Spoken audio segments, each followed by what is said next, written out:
The train whistle screamed through the Montana Territory air as Sophia Blackwood clutched her weathered carpetbag tighter, peering out the window at the dusty landscape of Silver Creek.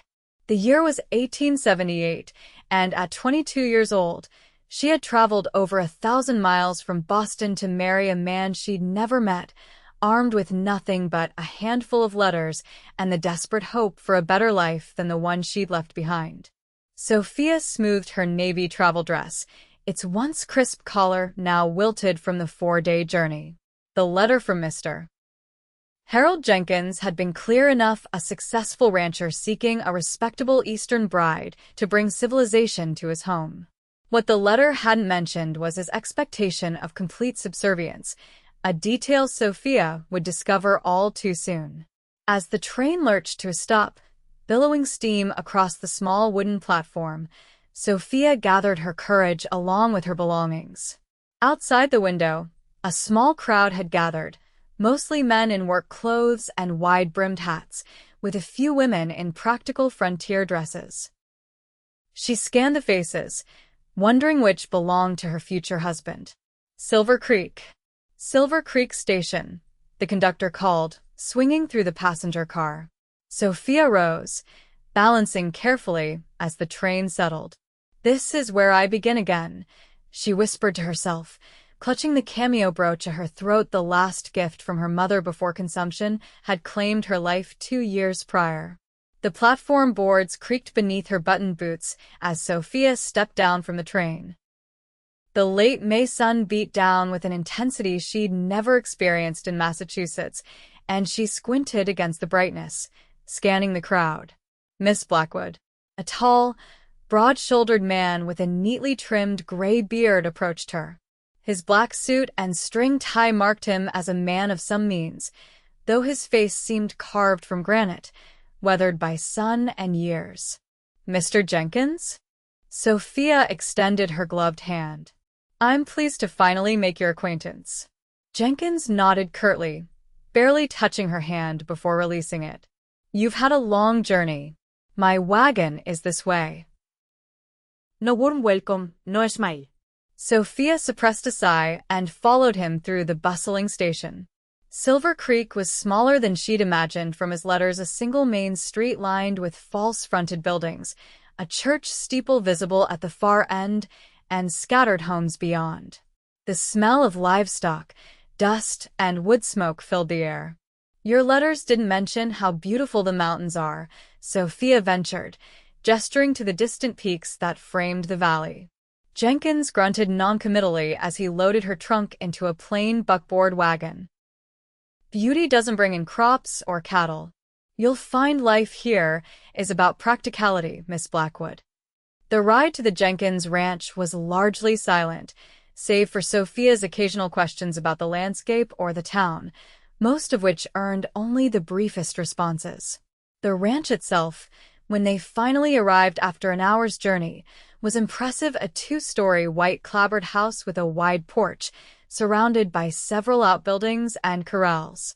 Beyond stretched fenced pastures where cattle grazed under the watchful eyes of mounted cowboys. "Your home is lovely," Sophia remarked as Jenkins helped her down from the wagon. "I look forward to learning my duties as mistress of the house." "Mrs. Daniels runs the household," Jenkins replied flatly. "She's been my housekeeper for 15 years. You'll assist her and learn how things are done properly in the West." Sophia felt her heart sink, but maintained her pleasant expression. "Of course.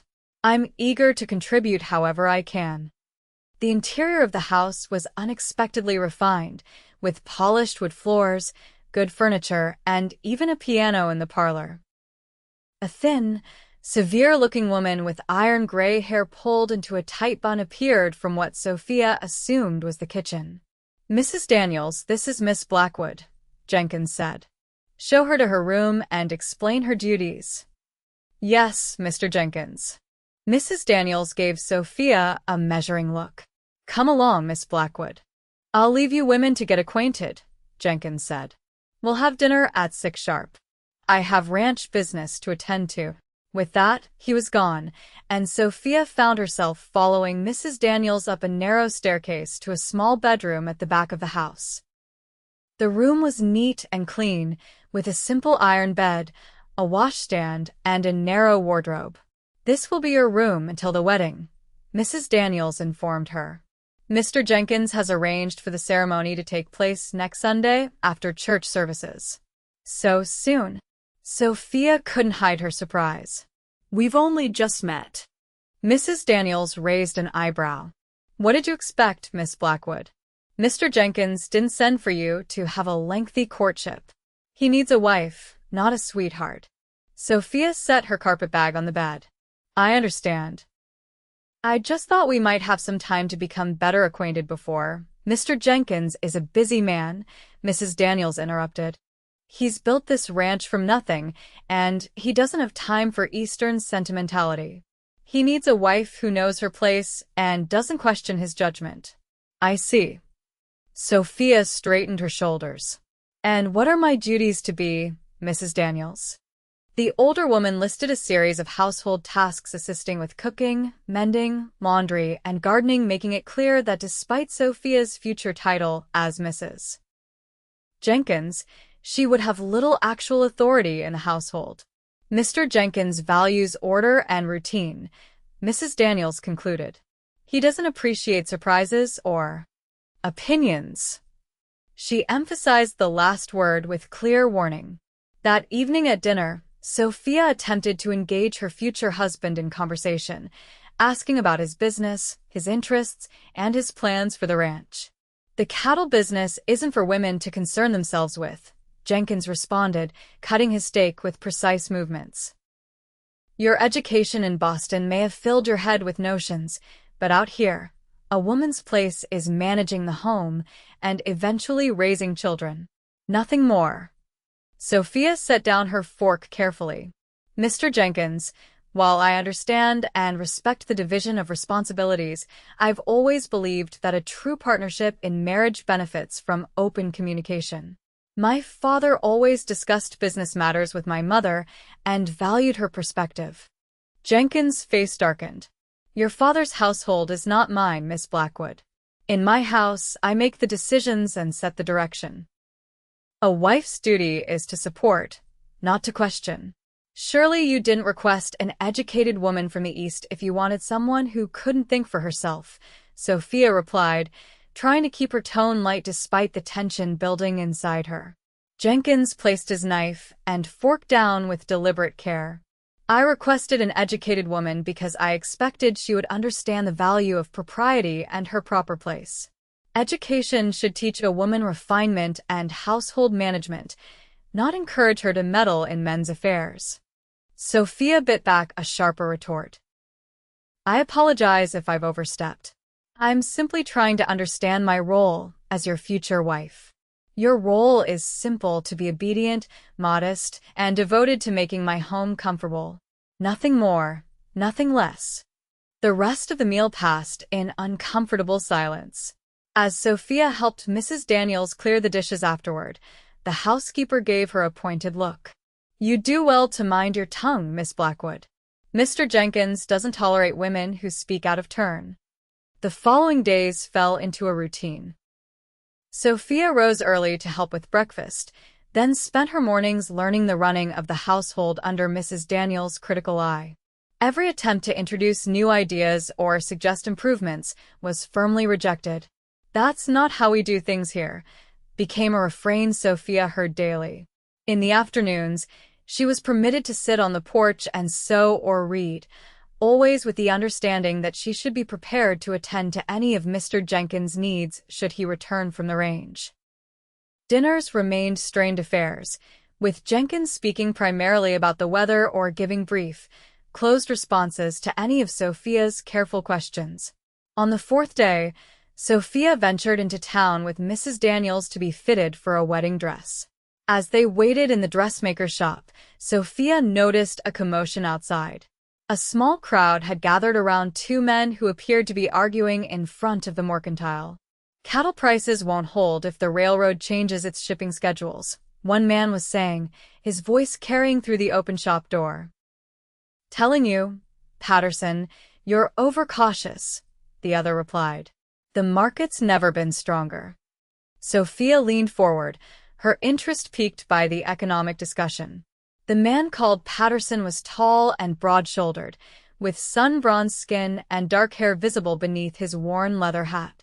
Unlike Jenkins' rigid posture, this man stood with an easy confidence, one thumb hooked in his belt as he made his point.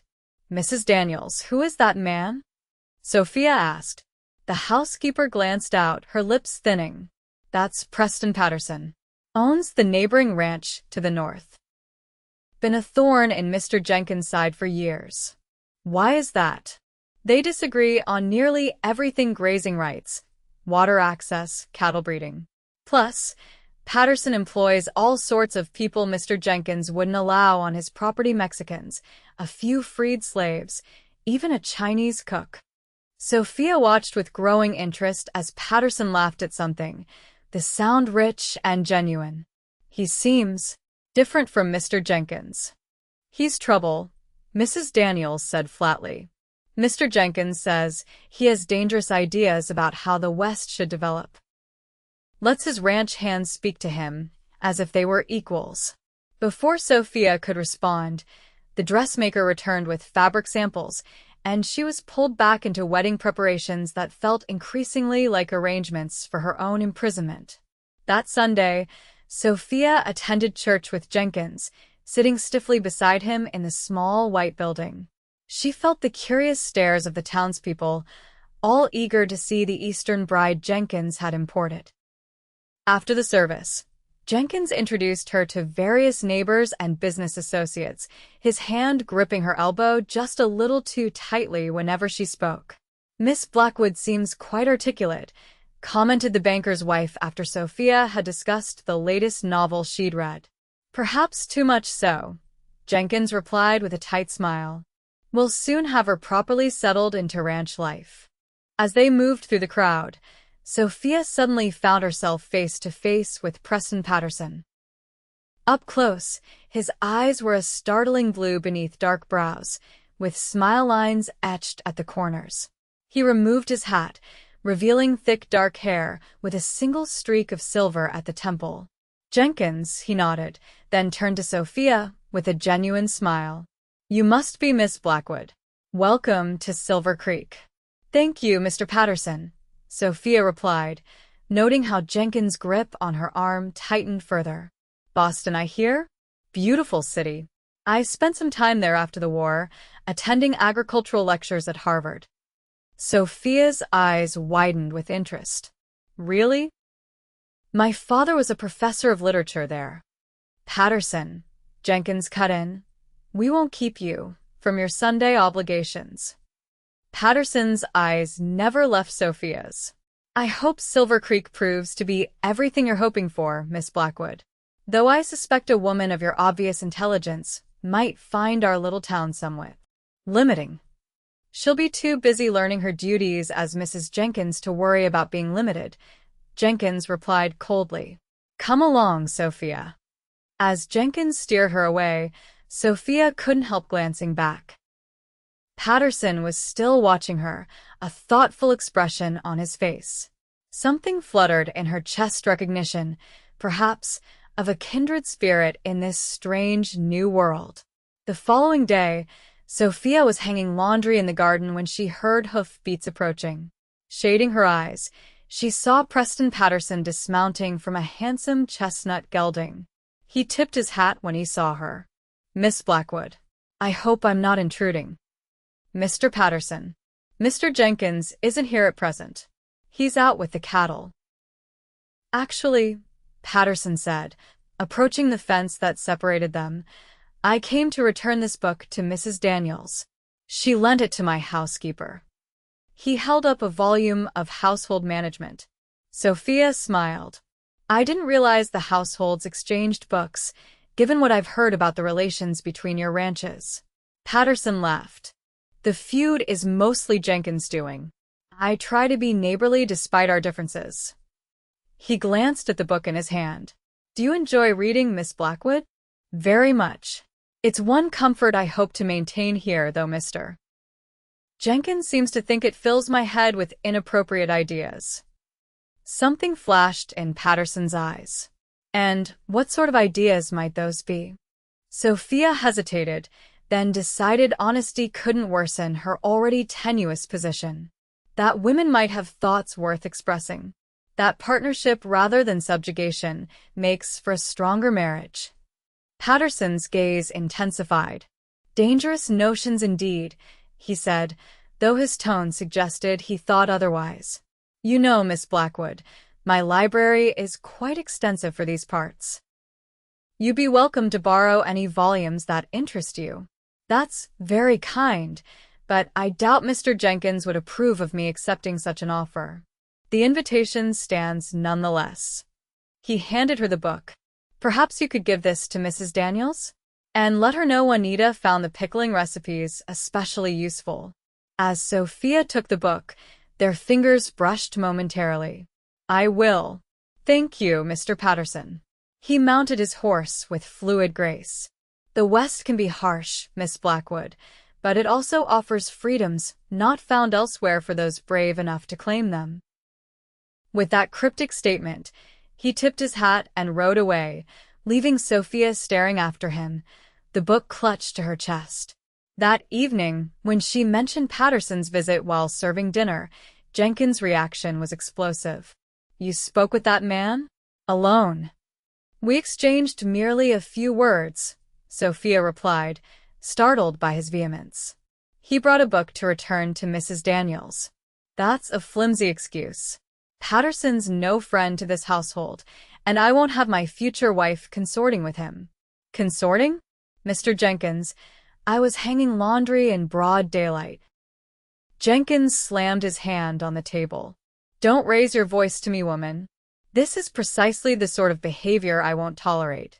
Patterson fills people's heads with his progressive nonsense about equality and women's rights. I won't have those ideas in my home. Sophia felt heat rising in her cheeks. Are you suggesting that treating women as thinking beings capable of conversation is somehow dangerous? I'm not suggesting it. I'm stating it plainly. A woman who doesn't know her place brings nothing but trouble to a household. Sophia set down her serving spoon, her hands trembling. And what exactly is my place, Mr. Jenkins? To serve silently? To bear children without opinion or voice? To pretend I have no mind of my own? Jenkins stood, his chair scraping harshly against the floor. I see I've made a grave error in judgment. I requested a proper wife, not an argumentative bluestocking who challenges me at every turn. And I agreed to marry a man who might value me as a partner, not a servant, Sophia countered, her voice surprisingly steady despite her racing heart. This arrangement clearly won't suit either of us, Jenkins said coldly. I'll make arrangements for your return to Boston on tomorrow's train. The wedding is off. With that pronouncement, he stormed from the dining room, leaving Sophia standing stunned beside the table. Mrs. Daniels, who had been listening from the kitchen doorway, sighed heavily. Well, Miss Blackwood, you've certainly made a mess of things. What will you do now? Return to Boston in disgrace. The reality of her situation crashed down on Sophia. She had no family left in Boston, no home to return to. Her small savings had been spent on the journey west. She had come to Silver Creek with the hope of building a new life, and now that hope lay in ruins. I don't know, she admitted, sinking into a chair. But I cannot pretend to be someone I'm not, even for security. Mrs. Daniels' expression softened slightly. You're not the first mail-order bride to be sent back, though most at least make it to the altar before causing trouble.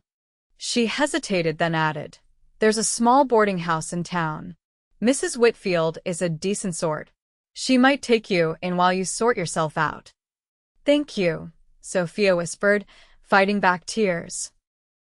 She would not cry, not here, not now. I'll speak with her tomorrow. That night, Sophia lay awake in her narrow bed, staring at the shadows on the ceiling. What would become of her now? A woman alone in the West, without family or protection. The prospect was terrifying, yet somehow, Beneath the fear lurked a strange sense of liberation. For the first time since her parents' deaths, she was truly free to determine her own path if she could find the courage to forge one. The next morning, Jenkins was coldly efficient, providing her with enough money for 2 weeks' board and her train ticket. "I'm not a monster, Miss Blackwood," he said as he handed her the bills. "But I require a certain type of wife, and you are clearly not that woman." "No," Sophia agreed, maintaining her dignity despite her uncertain future. "I am not." One of the ranch hands drove her to town in silence. As the wagon approached Silver Creek, Sophia gazed at the dusty main street with new eyes. Yesterday, she had seen it as a temporary stop on her journey to becoming Mrs. Jenkins. Today, it represented both her failure and, perhaps, a new beginning. The wagon stopped in front of the Whitfield boarding house, a neat 2-story building with green shutters and a small garden. Mrs. Whitfield, a plump, gray-haired woman with kind eyes, listened to Sophia's situation without judgment. "It happens more often than folks admit," she said, showing Sophia to a small but clean room on the second floor. "Men out here think they want a refined Eastern woman, then discover they actually want a servant who doesn't talk back. You're welcome to stay while you decide what's next." "Thank you," Sophia said, setting down her carpet bag.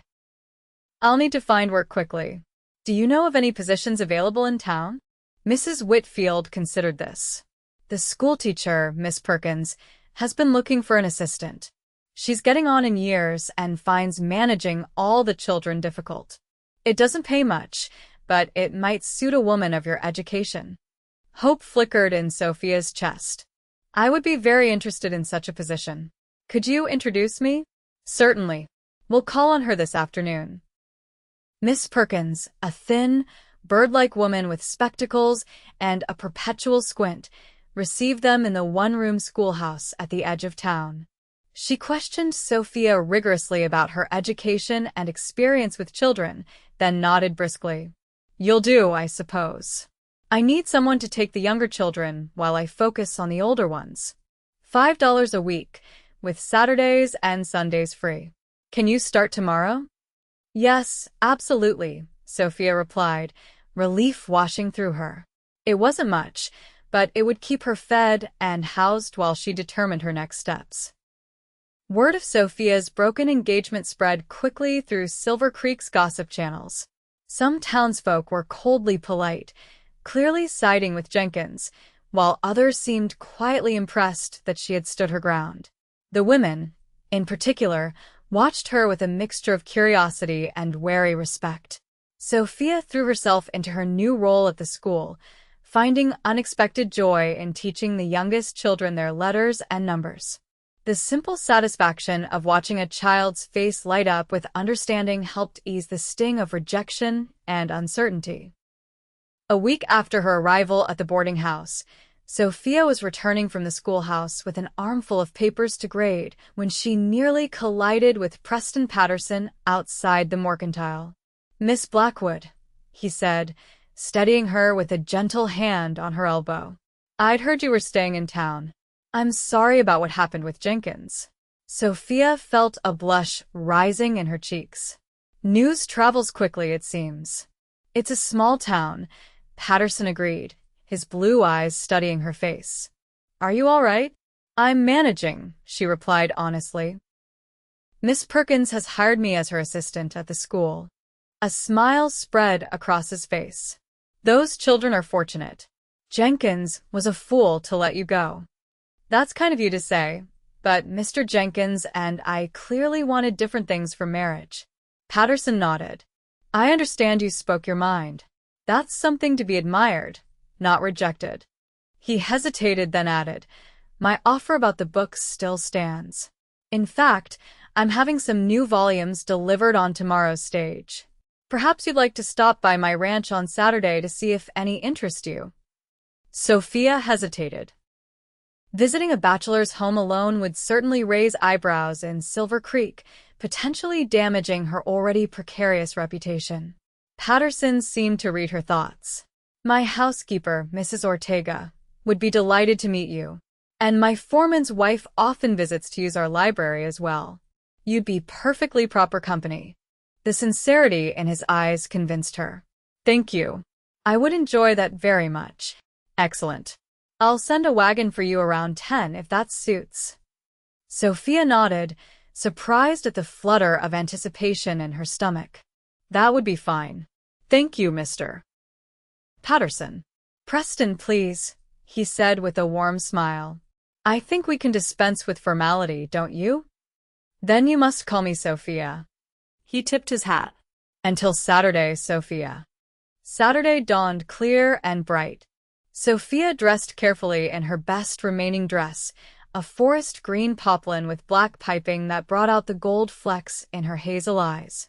Mrs. Whitfield raised an eyebrow at her preparations but made no comment beyond. Mr. Patterson has a fine reputation, despite what Jenkins might say.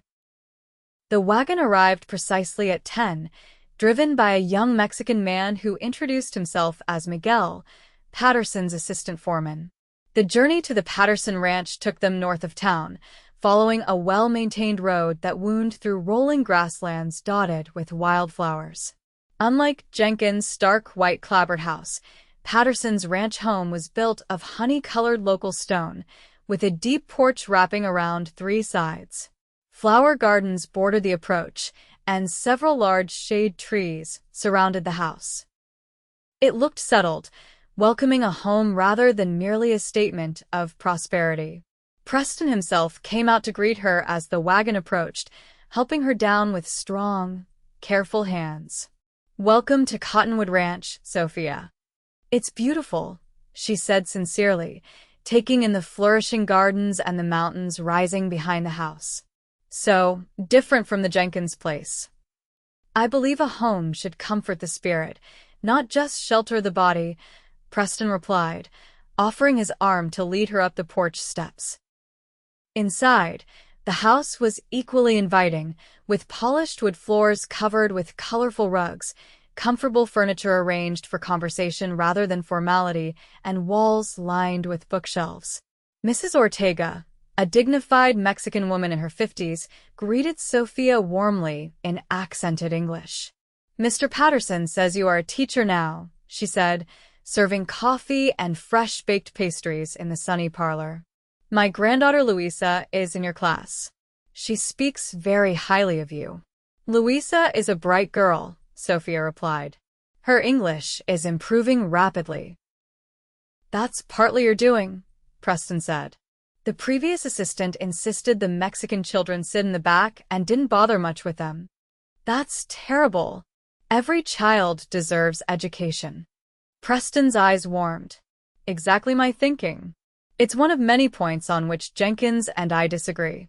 He believes the status quo should be preserved at all costs. I believe the West offers us a chance to build something better than what we left behind.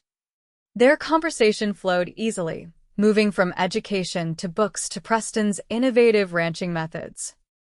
He listened to her opinions with genuine interest, often asking follow-up questions that showed he valued her perspective.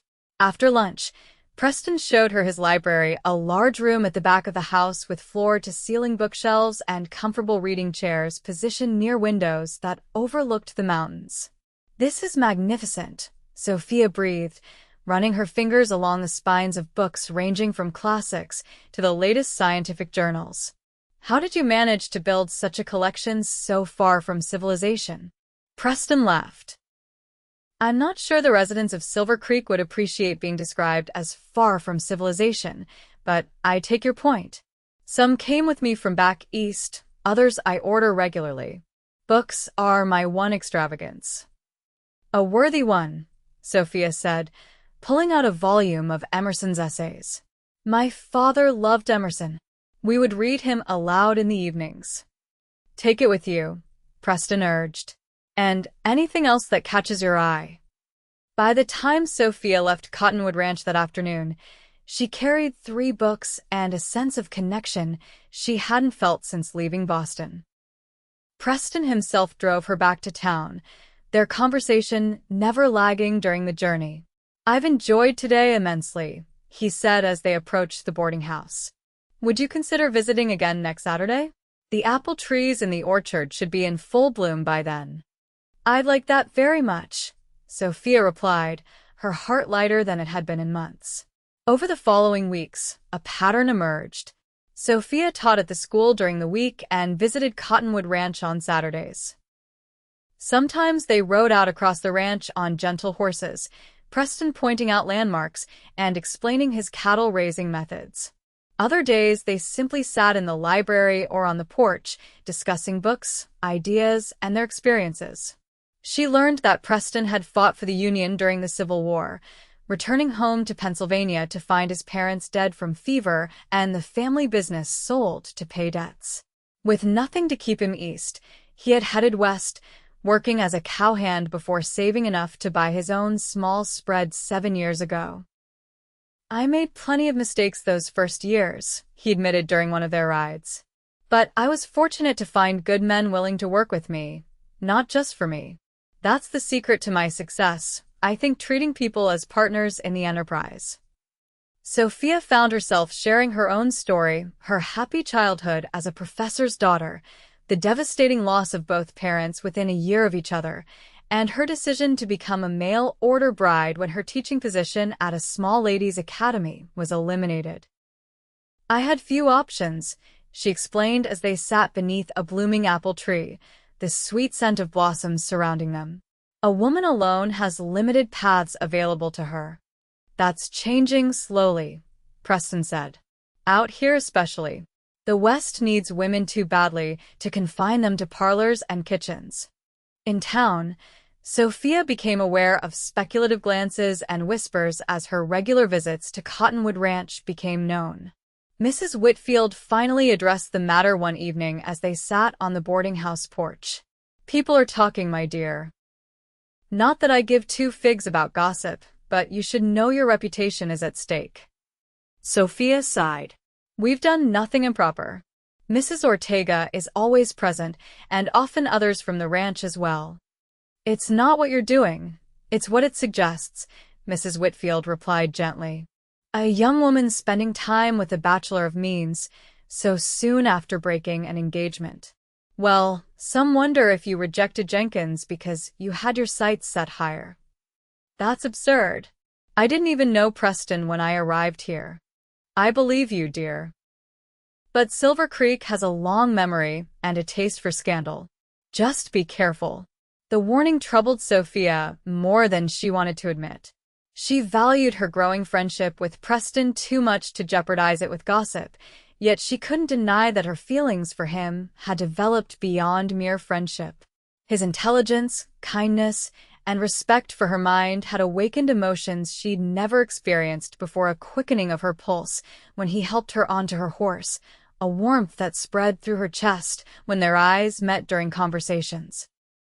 The next Saturday, as they walked through a meadow dotted with wildflowers, Sophia reluctantly broached the subject. Mrs. Whitfield tells me there's talk in town about our friendship. Preston frowned. Does that concern you? Not for myself, exactly. But I wouldn't want to damage your standing in the community. He stopped walking, turning to face her directly. Sophia, I've never much cared what people think of me. I live by my own principles, not by others' expectations. That's admirable, but besides, he continued, taking her hand gently in his, let them talk. Perhaps they're right to wonder about my intentions toward you. Sophia's heart leaped. What do you mean? His blue eyes held hers steadily. I mean that these past weeks have been the happiest I can remember. Your company, your mind, your spirit, they've become essential to me. Preston, I'm not asking anything of you yet, he said quickly. It's too soon, I know that. You came west to marry one man and found yourself rejected for the very qualities I most admire in you. You deserve time to find your footing and decide your own path. Tears pricked at Sophia's eyes. Thank you for understanding that. He squeezed her hand gently. Just know that when you're ready, if you're ever ready, there's a place for you at Cottonwood Ranch. Not as a decorative wife or a silent partner, but as my equal in all things. The words touched something deep in Sophia's soul. I don't know what to say. You don't need to say anything now, Preston assured her. Just keep visiting, keep sharing your thoughts with me, keep being the remarkable woman you are. The rest will sort itself out in time. As spring turned to summer, Sophia's life in Silver Creek took on a rhythm she found surprisingly satisfying. The school term ended, but Miss Perkins arranged for her to continue teaching during the summer months, offering reading and writing lessons to the town's adults in the evenings. Several Mexican and Chinese workers eagerly enrolled, grateful for the opportunity to improve their English. Her visits to Cottonwood Ranch continued, though now they were sometimes accompanied by curious looks from townsfolk who still considered her the woman who had rejected Harold Jenkins' proposal. Jenkins himself avoided her completely, crossing the street if he saw her approaching or leaving establishments when she entered. One hot July afternoon, Sophia was helping Mrs. Ortega preserve peaches in the Cottonwood Ranch kitchen when they heard the thunder of approaching hooves. Preston burst through the door moments later, his face grim. Fire, he said tersely. Lightning strikes started a blaze on the North Ridge. It's moving fast toward Jenkins' property. Mrs. Ortega crossed herself. Mother of God. With this drought, it will spread quickly. I've sent riders to warn neighboring ranches, Preston continued, grabbing canteens and filling them at the pump. Miguel is organizing our men to create fire breaks, but we need every hand. I'll help, Sophia said immediately, reaching for her bonnet. Preston paused. It's dangerous work, Sophia. I'm stronger than I look, she replied firmly. And I won't sit safely at home while others risk themselves. A look of pride flashed across his face. All right, Mrs. Ortega, prepare food and bandages. We may have injured men before this is over. Sophia rode behind Preston on his sturdy gelding, clinging to his waist as they galloped toward a dark plume of smoke rising in the northern sky. As they crested a rise, she gasped at the sight below. A wall of flame was advancing across the dry grassland, consuming everything in its path. Men on horseback raced ahead of the fire, driving cattle toward safety, while others worked frantically with shovels and wet blankets to create fire breaks. Jenkins' men are trying to save the herd, Preston shouted over the distant roar of the fire. But they don't have enough hands to protect both cattle and buildings. They rode hard toward the Jenkins ranch house, which lay directly in the fire's path unless the wind changed.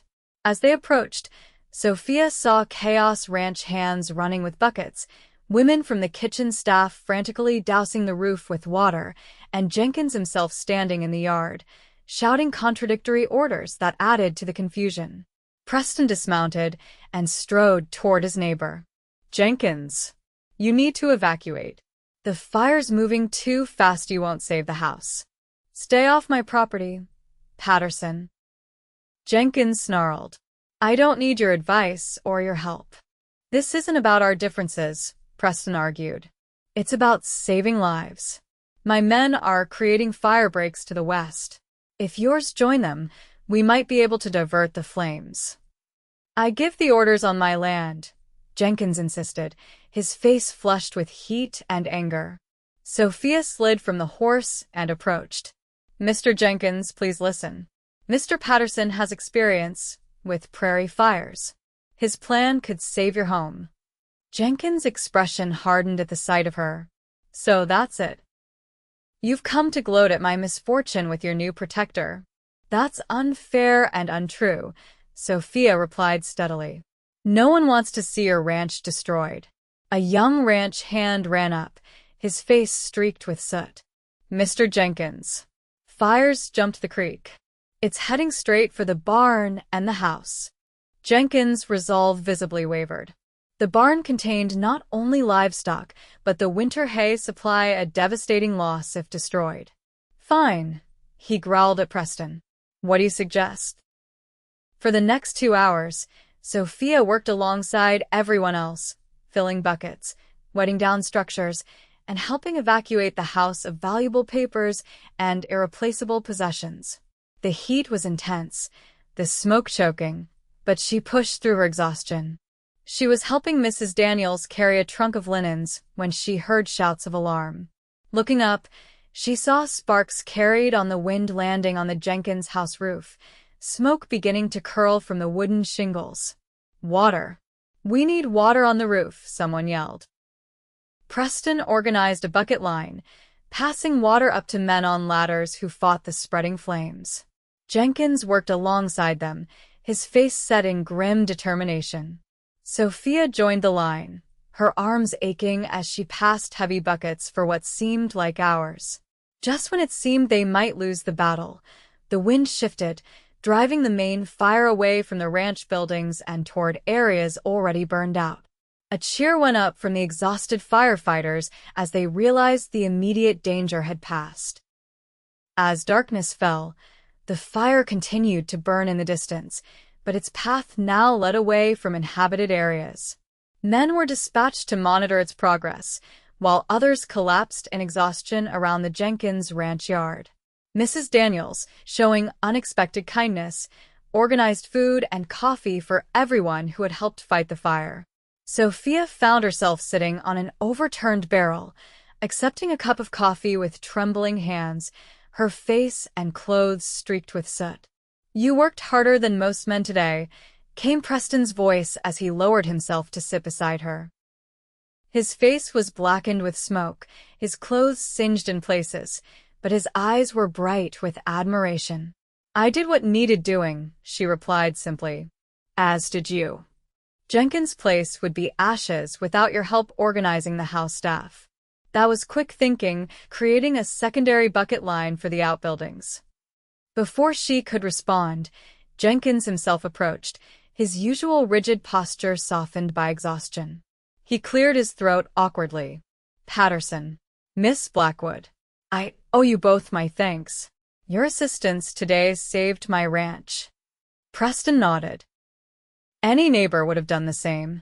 "Perhaps," Jenkins conceded, "but few would have done so after the words we've exchanged over the years." He looked at Sophia. "And given our previous parting, your willingness to help was unexpected." Sophia met his gaze steadily.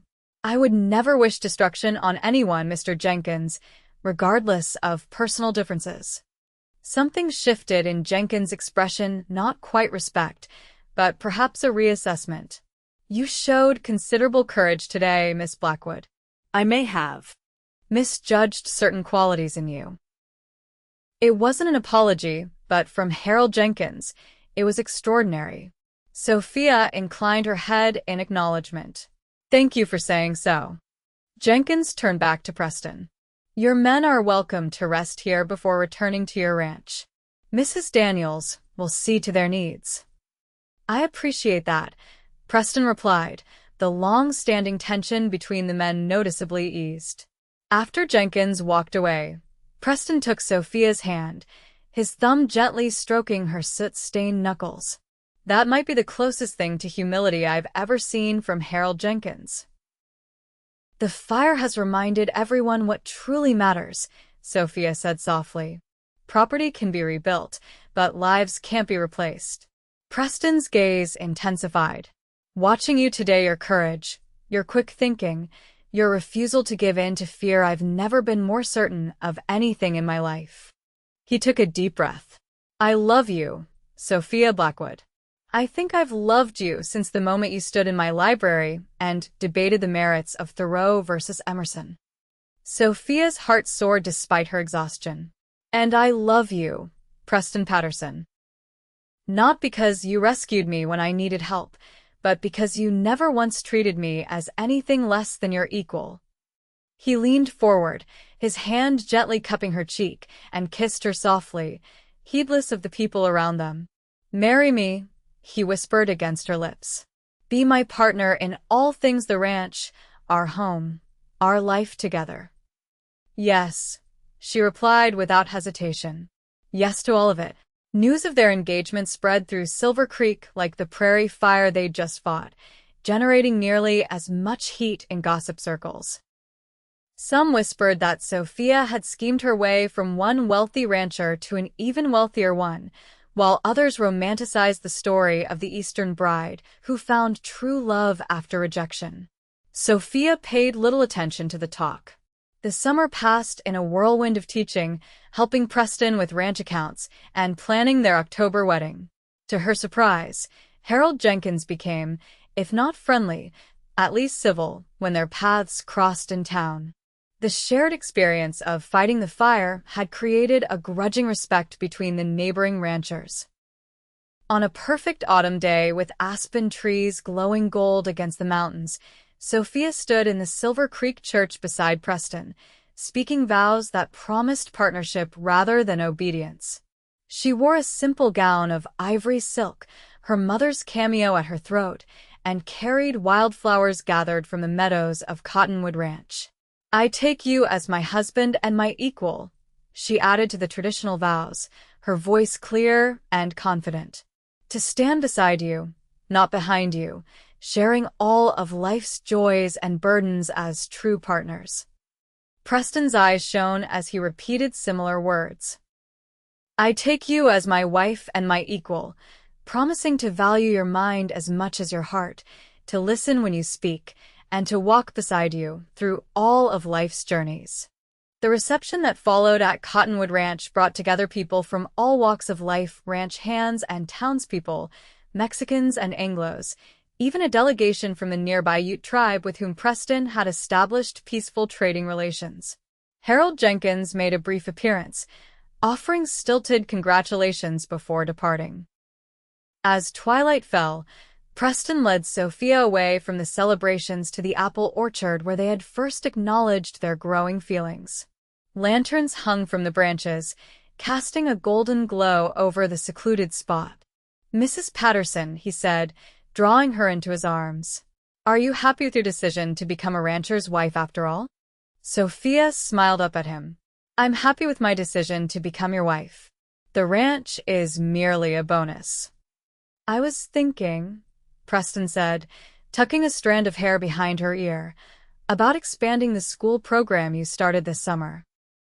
Perhaps building a proper schoolhouse on ranch property for the children of our workers and neighboring families." "That's a wonderful idea," Sophia replied enthusiastically. "We could offer classes in English, mathematics, history, and perhaps hire that teacher from Denver you mentioned? The one with progressive ideas about education." Sophia's heart swelled with love. "You remembered." "I remember everything you say, my love. Your dreams are now our dreams." He kissed her softly. "And speaking of dreams, I have something to show you." He led her through the orchard to a small rise overlooking the ranch. There, nestled among mature cottonwood trees, stood a new cabin, its windows glowing with lamplight. "What's this?" Sophia asked, surprised. "Our private retreat," Preston explained. "I love the main house, but it's always full of people, ranch hands, visitors, Mrs. Ortega and her family. I thought we might want a place that's just ours, especially at first." Tears of happiness filled Sophia's eyes as he led her inside. The cabin was simple but beautiful, with a stone fireplace, comfortable furniture, and bookshelves already filled with their favorite volumes. Fresh wildflowers stood in vases, and a quilt made by the women of the ranch adorned the large bed. "It's perfect," she whispered, turning to embrace him. "Everything about this day has been perfect." "Not quite everything," Preston murmured against her hair. "But the night promises to improve matters considerably." 5 years later, Sophia sat on the wide porch of Cottonwood Ranch, watching her 3-year-old daughter Elizabeth chase butterflies while baby James slept in a cradle beside her. The ranch had prospered under her and Preston's joint management, expanding its operations to include not only cattle but also horse breeding and even a small experimental orchard of fruit trees. The schoolhouse Preston had built now served 50 children from surrounding ranches and farms, with 3 teachers including Sophia herself, who taught advanced classes 2 days a week. Her adult education program had expanded as well, offering evening classes in everything from English to basic accounting for the ranch workers and their families. Contemplating the empire we're building? Preston asked, stepping onto the porch with the day's mail in hand. Contemplating how fortunate I am, Sophia replied, smiling up at her husband.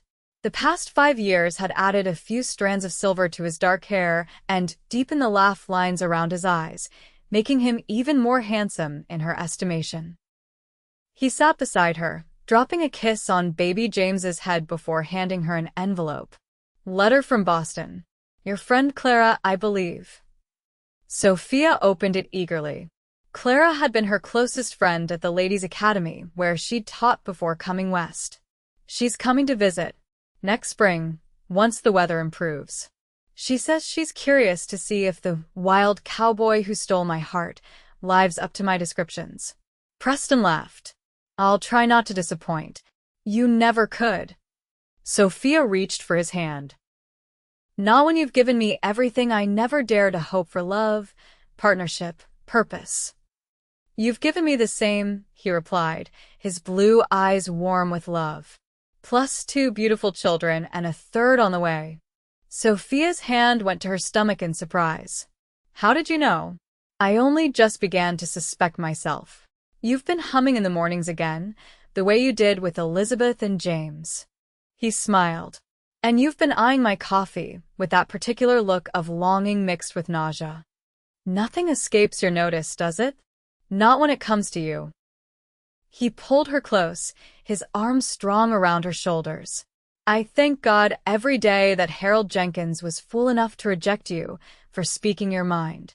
And I thank God you were wise enough to value me for it, Sophia replied, leaning her head against his shoulder as they watched their daughter's carefree play.